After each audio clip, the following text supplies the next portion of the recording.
Programme ছিল আগামী 26 তারিখে লোকসভার যে ভোট ছিল তার একটা কর্মী সভা ছিল।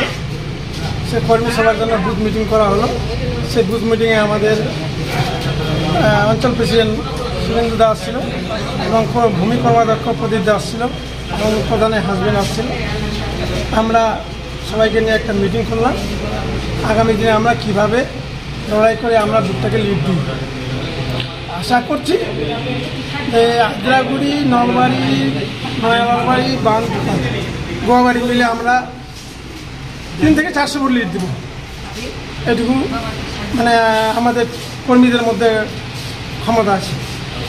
পাড়ায় পাড়ায় বলতে আমাদের কর্মীগুলো পাড়ায় পাড়ায় লেগে আছে। আদ্রাগুড়ির ছেলেগুলো আদ্রাগুড়িতে লেগে আছে, নলবাড়ির ছেলেগুলো নলবাড়িতে লেগে আছে। আবার এক জায়গায় বসে সিদ্ধান্ত নিয়ে আবার বাড়ি বাড়ি আমরা যাব।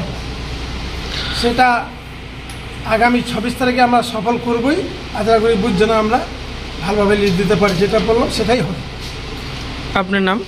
আমার নাম এমডি হাকিমউদ্দিন, 30 নম্বর আদ্রাগুড়ি পঞ্চায়েত মেম্বার।